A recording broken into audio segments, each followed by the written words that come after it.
For months, Governor Ron DeSantis of Florida was widely seen as the strongest challenger to Mr. Trump. But after a first debate where Mr. DeSantis was largely relegated to the sidelines, his standing in the race has sunk.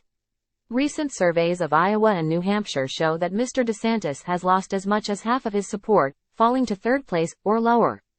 Some of his biggest longtime donors have of late grown reluctant to put more money into a campaign that seems to be headed in the wrong direction. To rebuild his momentum, Mr. DeSantis will need to do more on the debate stage than simply avoid a major misstep. Some strong exchanges, particularly with Mr. Ramaswamy, who is competing for some of the same hard-right voters, could help Mr. DeSantis stem his losses. Mr. Trump, who is under 4 criminal indictments, skipped the first debate and emerged much as he entered, the overwhelmingly dominant figure in the primary race. His opponents mostly jostled for position among themselves, declining to take significant swings at the frontrunner in absentia. In the post-debate polling, Mr. Trump gained more support than any of the candidates who did appear on the stage.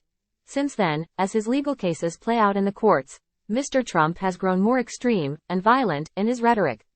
He has suggested General Mark Milley, the chairman of the Joint Chiefs of Staff, should be executed for treason, accused liberal Jews of voting to destroy America and Israel, and seemed to threaten the judges and prosecutors in the felony cases against him. So far, his rivals have not used those attacks to go after the frontrunner as extreme, but with the first ballots to be cast in Iowa in January, time is running out. The Wednesday debate could be among the lower polling candidates' last chances to take aim before a large audience, as the Republican National Committee's criteria to make the next debate stage is expected to become even more strict. It remains to be seen whether the second debate will persuade top donors still on the sidelines to consolidate behind an alternative to Mr. Trump.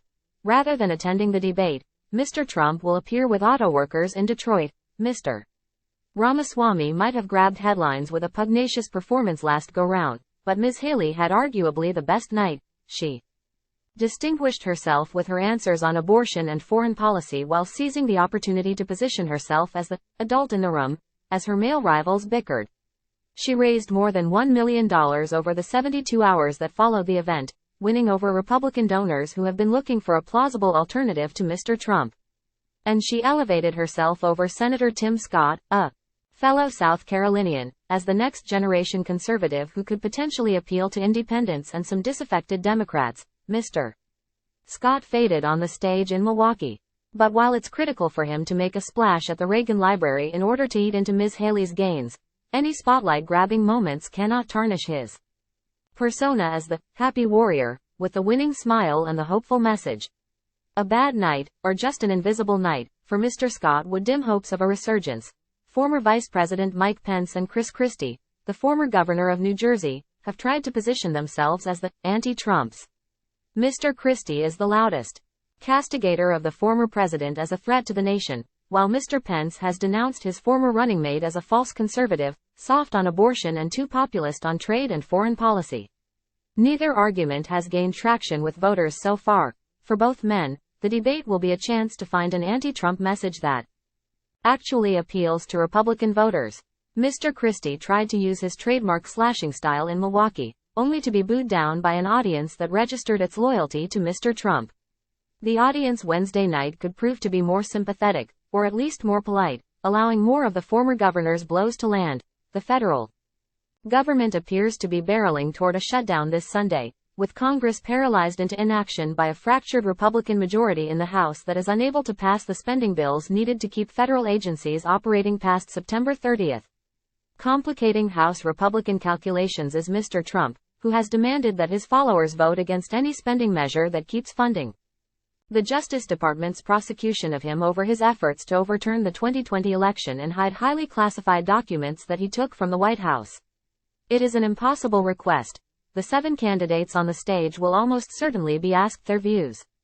Their answers could prove to be a useful counterweight to Mr. Trump's shut it down instruction, or more fuel to drive Republicans toward an economically damaging and politically risky crisis that would dominate headlines for weeks. At the heart of the looming shutdown is a key foreign policy question. Should the United States continue its military aid to Ukrainian forces battling Russia's invading army? The issue has divided Republicans in Congress and on the presidential campaign trail, elevating candidates like Mr. Ramaswamy and, to some extent, Mr. DeSantis, whose tepid support at best for more aid may appeal to isolationist voters who embrace Mr. Trump's America First mantra. Support for Ukraine has become a mark of traditional foreign policy conservatism, embraced most strongly by Mr. Pence and Ms. Haley. Will they stand by their pro-Ukraine positions or bend in the face of Republicans ready to shut down the government to stop any more taxpayer dollars from flowing to Kyiv?